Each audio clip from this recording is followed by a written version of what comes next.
एकच कार्यकर्त्यांना 7 वर्षापासून कोणी काम केलं बीजेपी मध्ये ते सांगा.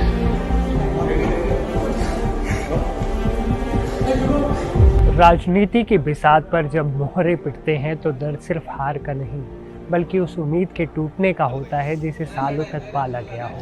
महाराष्ट्र के नगर निगम चुनावों की आहट के बीच कुछ ऐसी तस्वीरें सामने आई जो सत्ता के गलियारों में मचने वाली आपाधापी का मानवीय चेहरा दिखा रही हैं। कहीं घुटनों के बल बैठकर रोते नेता हैं तो कहीं विधायक के पैरों में गिरकर उन्हें रोककर इंसाफ मांगता परिवार। राजनीति को अक्सर पावर और रसूख का खेल माना जाता है, लेकिन इसकी एक दूसरी परत भी है, वो है उम्मीद और फिर उस उम्मीद के टूटने का गहरा दर्द। महाराष्ट्र के निकाय चुनाव के सरगर्मियों के बीच 3 अलग अलग शहरों से ऐसी तस्वीरें आई हैं जहां टिकट न मिलने की टीस सड़क पर आंसुओं के रूप में बह निकली। कोई पार्टी दफ्तर के बाहर फूट फूट कर रोया तो कोई विधायक के पैरों में गिर पड़ा। पहली और सबसे भावुक तस्वीर सामने आई जालना से।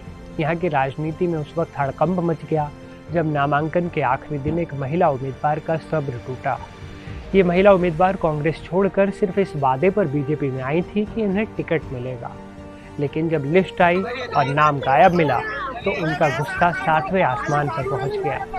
जालना नगर निगम कार्यालय के बाहर ही उन्होंने बीजेपी नेता और पूर्व विधायक कैलाश गोरंट्याल को घेर लिया। महिला ने चीख चीख कर कहा कि उन्होंने पार्टी सिर्फ इस भरोसे पर बदली थी, लेकिन अंत में उन्होंने धोखा मिला है, उनको धोखा मिला है।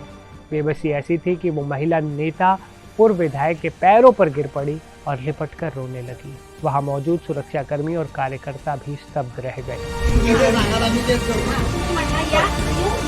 दूसरी तस्वीर जलगांव से है, जहां मामला और भी ज्यादा गंभीर हो गया।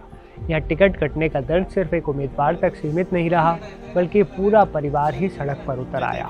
बीजेपी के इच्छुक उम्मीदवार संगीता पाटिल का जब टिकट कटा तो उनका गुस्सा और दुख सीधे विधायक सुरेश भोले पर फूट पड़ा। जलगांव के होटल रॉयल पैलेस में विधायक सुरेश भोले रुके हुए थे, तभी संगीता पाटिल और उनके परिजन आ गए और उनका घेराव कर लिया। मंजर ऐसा था कि होटल की लॉबी में ही संगीता पाटिल और उनके परिवार वाले विधायक के सामने फपक कर रोने लगे।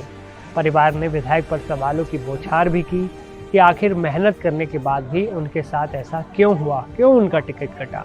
रोते हुए परिवार ने मांग की है कि विधायक जी, जैसे हम आपके सामने रो रहे हैं, हमारी ये पीड़ा पार्टी के बड़े नेताओं तक पहुंचाइए।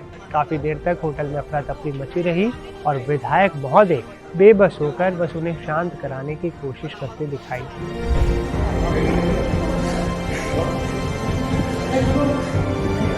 तीसरी तस्वीर चंद्रपुर से है, जहां नगर निगम चुनाव के सरगर्मियों के बीच एक नेता का वीडियो वायरल हो रहा है। श्याम बोबड़े कोई नए खिलाड़ी नहीं है, वे लंबे समय से चुनावी मैदान में उतरने की तैयारी कर रहे थे। उनकी कहानी किसी फिल्मी ड्रामे से कम नहीं। पहले उन्होंने भाजपा के दरवाजे खटखटाए, वहां बात नहीं बनी तो वो कांग्रेस की शरण में चले गए। उम्मीद थी कि शायद हाथ का साथ मिल जाए, लेकिन नियति को कुछ और ही मंजूर था। जब कांग्रेस सांसद प्रतिभा धानोरकर के कार्यालय से उन्हें जवाब मिला कि उन्हें उम्मीदवार नहीं बनाया जा रहा है, तो उनका धैर्य का बांध टूट गया। कार्यालय के बाहर निकलते ही श्याम बोबड़े बच्चों की तरह फूट फूट कर रोने लगे। सड़क पर खड़े होकर एक कद्दावर नेता का इस तरह रोना वहां मौजूद हर शख्स को हैरान कर दिया। ये आंसू सिर्फ टिकट कटने के नहीं थे, बल्कि उस राजनीतिक भविष्य के धुंधला होने के थे जिसके लिए उन्होंने पार्टी तक बदल ली थी। दोस्तों, राजनीति में आया राम गया राम के किस्से तो बहुत सुने हैं, लेकिन जालना की सड़कों पर जो हुआ, जो चंद्रपुर में हुआ, जो जलगांव में हुआ, उसने टिकटों के पीछे की कड़वी हकीकत को उजागर करा है। ये तीनों घटनाएं बताती हैं कि राजनीति में टिकट सिर्फ एक कागज का टुकड़ा नहीं, बल्कि कार्यकर्ताओं के वजूद की लड़ाई होती है। जब ये लड़ाई हार में बदलती है तो शब्द खत्म हो जाते हैं और सिर्फ आंसू बचते हैं।